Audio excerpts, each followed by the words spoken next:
Ptolemy Neos Dionysos Theos Philopator Theos Philadelphos, more commonly known as Auletes or Nothos, was an Egyptian king of Macedonian descent. Auletes means pipes player, referring to the king's love of playing the pipes. Early life. Ptolemy reigned during the Hellenistic period. He is assumed to have been an illegitimate son of Ptolemy IX Soter, perhaps by an Alexandrian woman, but he may instead be the son of Ptolemy IX by Cleopatra IV. His reign as king was interrupted by a general rebellion that resulted in his exile from 58 to 55 BC. Thus, Ptolemy XII ruled Egypt from 80 to 58 BC and from 55 BC until his death in 51 BC. Ptolemy XII was generally described as a weak, self-indulgent man, a drunkard, and a music lover. Family. Ptolemy may have had two wives. He married Cleopatra Tryphena, who may have been either a sister or a cousin. Cleopatra Tryphena is not mentioned after 69 BC, and it is not clear who the mother of Ptolemy's three youngest children is. His children include, possibly a daughter named Cleopatra Tryphena. Porphyry mentions a daughter Cleopatra Tryphena who ruled with her sister Berenice. Strabo, however, states that Ptolemy had only three daughters, of whom the eldest has been referred to Berenice IV, suggesting that the Cleopatra Tryphena referred to by Porphyry may have been Ptolemy's wife, not his daughter. Many experts now identify Cleopatra VI with Cleopatra V of Egypt, Ptolemy's wife. Berenice IV, Cleopatra VII, Arsinoe IV, Ptolemy XIII, Ptolemy XIV. His first reign. In 80 BC, Ptolemy XII's predecessor Ptolemy XI was removed by the Egyptian population from the throne of Egypt after the king had killed his co-regent and stepmother Berenice III. When Ptolemy XI died without a male heir, the only available male descendants of the Ptolemy I lineage were the illegitimate sons of Ptolemy IX by an unknown Greek concubine.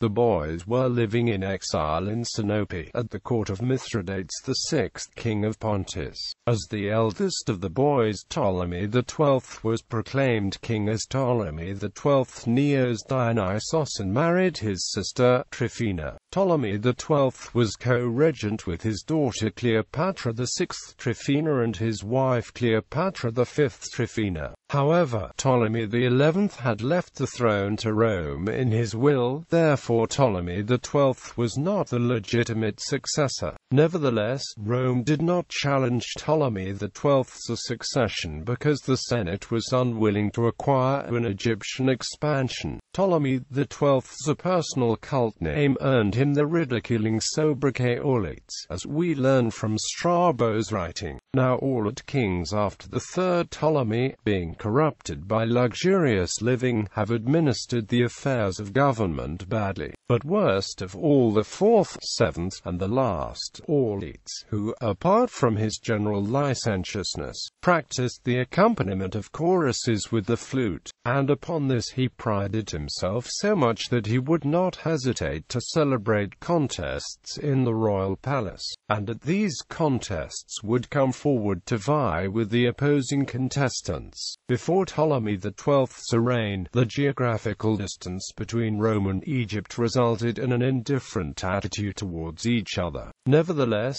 Egyptians asked the Romans to settle dynastic conflicts during his reign. Ptolemy XII attempted to secure his own fate and the fate of his dynasty by means of a pro-Roman policy. In 63 BC, it appeared that Pompey would emerge as the leader of a Roman struggle. Thus Ptolemy sought to form a patron-client relationship with the Roman by sending him riches and extending an invitation to Alexandria. Pompey accepted the riches but refused the invitation. Nevertheless, a patron relationship with a leader in Rome did not guarantee his permanence on the throne. Thus Ptolemy XII soon afterwards traveled to Rome to negotiate a bribe for an official recognition of his kingship. After paying a bribe of 6,000 talents to Julius Caesar and Pompey, a formal alliance was formed and his name was inscribed into the list of friends and allies of the people of Rome.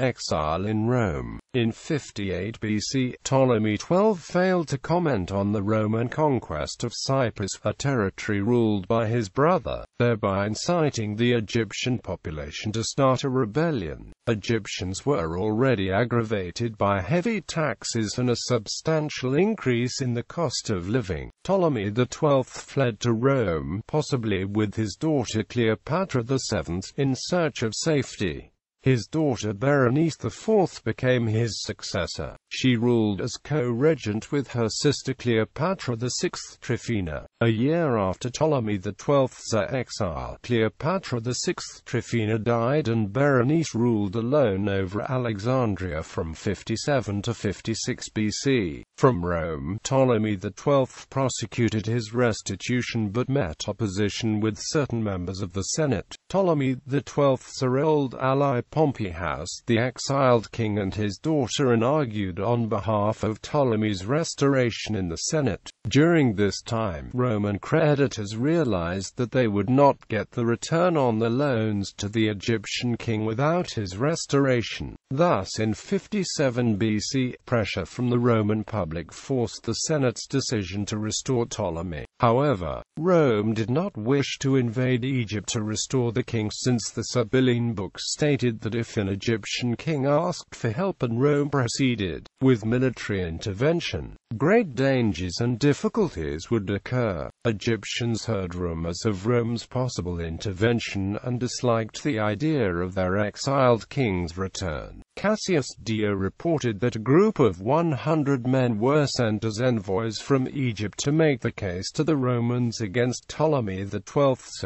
restoration, but Ptolemy had the leader poisoned and most of the other protesters killed before they reached Rome to plead the desires. Restoration. Ptolemy XII finally recovered his throne by paying Aulus Gabinius 10,000 talents to invade Egypt in 55 BC. After defeating the frontier forces of the Egyptian kingdom, Aulus Gabinius's army proceeded to attack the palace guards, but the guards surrendered before a battle commenced. The exact date of Ptolemy XII's restoration is unknown. The earliest possible date of restoration is January 4, 55 BC, and the latest possible date was June 24 the same year. Nevertheless, upon entering the palace, Ptolemy had Berenice and her supporters executed. From then on, he reigned until he fell ill in 51 BC. Around 2,000 Roman soldiers and mercenaries, the so-called Gabiniani, were stationed in Alexandria to ensure Ptolemy XII's authority on the throne. In exchange, Rome was able to exert its power over the restored king. His daughter Cleopatra VII became his co-regent. At the moment of Ptolemy XII's restoration, Roman creditors demanded the return on their investments, but the Alexandrian treasury could not repay the king's debt. Learning from previous mistakes, Ptolemy XII shifted popular resentment of tax increases from the king to a Roman. His main creditor Gaius Rabirius Posthumus, whom he appointed Dioeques. So Rabirius was placed in charge of debt repayment. Perhaps Gabinius had also put pressure on Ptolemy XII to appoint Rabirius, who had now direct access to the financial resources of Egypt but exploited the land too much. The king had to imprison Rabirius to protect his life from the angry people. Then he allowed him to escape. The Roman immediately left Egypt and went back to Rome at the end of the year 54 BC. There he was accused to Repetundus, but defended by Cicero, and he was probably acquitted. Ptolemy also permitted a debasing of the coinages, an attempt to repay the loans. Near the end of Ptolemy's reign, the value of Egyptian coins dropped to about 50% of its value at the beginning of his his reign. Before his death, Ptolemy XII chose his daughter Cleopatra VII as his co-regent. In his will, he declared that she and her brother Ptolemy XIII should rule the kingdom together. To safeguard his interests, he made the people of Rome executors of his will. Since the Senate was busy with its own affairs, Pompey approved the will. Throughout his long-lasting reign, the principal aim of Ptolemy was to secure his hold on the Egyptian throne so as to eventually pass it to his heirs. To achieve this goal, he was prepared to sacrifice much: the loss of rich Ptolemaic lands, most of his wealth, and even, according to Cicero, the very dignity on which the mystique of kingship rested when he appeared before the Roman people as a mere supplicant.